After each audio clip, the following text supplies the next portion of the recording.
What's up everyone, welcome back to the channel. So the other day I've been kind of doing these videos about why the iPhone blank is better than the iPhone 11, and I'm kind of working down the list, but I figured I might as well do that why the iPhone 11 is better than the iPhone 10. Now this is kind of obvious in a lot of ways because the iPhone 11 is a newer phone, but you also have to keep in mind that the iPhone 10, when that phone came out, was about $1,000 phone. That phone was the most expensive iPhone Apple made at the time, but the iPhone 11 currently is one of the cheaper iPhones Apple made, at least during this year. So it's kind of cool to see that contrast, see what type of, what $1,000 got you in 2017 and what, $699 get you in 2019 going into 2020. So one of the most important things about a newer iPhone, especially getting an iPhone 11 over the iPhone 10, would definitely be software updates. The iPhone 10 is definitely going to get the same software updates as the iPhone 10s, but the iPhone 11 I do believe will probably get another version of iOS on top of that. I have no even verification of it, but it should at least be getting one extra version of software above the iPhone 10, which is a really cool thing. That's one of the most important things about getting a newer iPhone. The software release cycles are awesome, and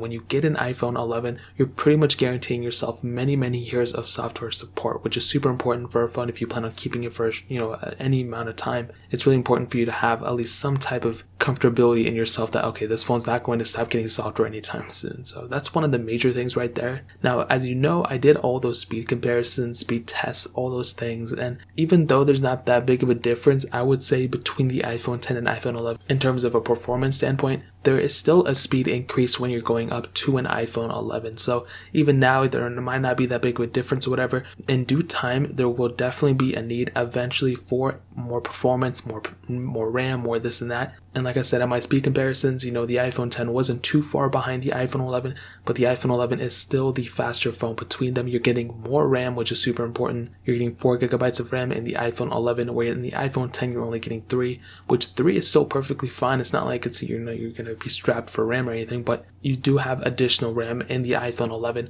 On top of that, you're getting the Apple A13 chip versus the A11 on the iPhone 11 versus the iPhone 10, so you're getting a better chipset as well. So even though the speed, it's not like a billion times better on the iPhone 11 in my performance in my day-to-day use, it is overall better on the iPhone 11 than on the iPhone 10. One of the biggest advantages for the iPhone 11 over the iPhone 10 would definitely be the battery life. The iPhone 10's battery life, it has 2700 milliamp battery. That battery wasn't bad, but it just seems like over time that battery hasn't really held up as well versus like an iPhone 8 battery or iPhone 8 Plus. My 8 Plus, they all have pretty decent battery life in terms of battery health, but my iPhone 10 for some reason degraded a lot. I'm not really too sure why. The iPhone XR and XS, that series did a lot better. So I think the iPhone 10 had some type of issue, but the iPhone 11 is definitely far better in terms of battery life. You're getting a lower resolution panel, which isn't a good thing. It's not an OLED either, but it kind of does help in terms of battery life overall. So the iPhone 11 will definitely have better battery life than the iPhone 10, which is an awesome thing. A super small thing, there's IP68 on the iPhone 11 in terms of dust and water protection versus the IP67 dust and water resistance on the iPhone 10. Now both are very close to each other in some ways, but overall, the IP68 dust and water resistance on the iPhone 11 will do you much better.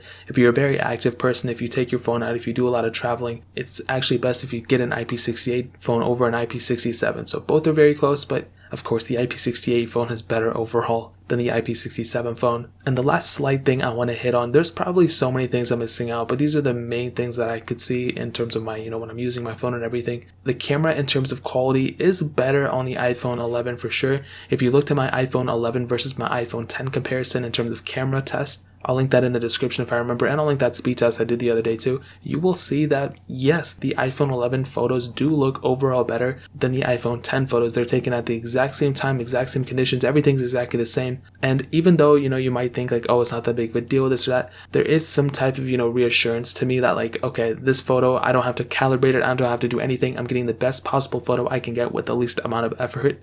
And that's pretty much my forte. That's what I live for. So that in and of itself is a super cool thing, but also that front camera did get a little bit of a resolution increase. actually a huge resolution increase in terms of filming. So on that front camera, you can do 4K at 60 frames per second, which is amazing. You know, a lot of phones even still now don't have that capability. Whereas on the iPhone 10 on the front camera, you can only do 1080p. So it just depends. I mean, a lot of people might not even care, but it is an extra thing where if you do a lot of vlogging, if you do a lot of front camera videos or something, or if you do a lot of FaceTime calls, it's a super cool thing. And it's one thing you can just like feel better about. Oh, I have the best camera on a phone right now. I don't have to worry about anything. So that's really pretty much it. Just a couple of reasons. Like I said, I'm sure there's 50,000 more reasons, but these are the major ones that I was able to see in my like 2 or 3 months of using the iPhone 11 and my like 2 years of using the iPhone 10. So let me know if you guys have any questions or you have any additional reasons as to why the iPhone 11 is better than the iPhone 10.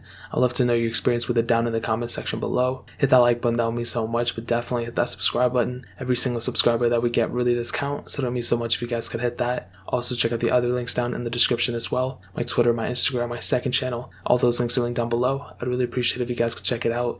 But more importantly than everything else, I love every single one of you guys. Hopefully I'll catch you guys in the next video. Peace out till then.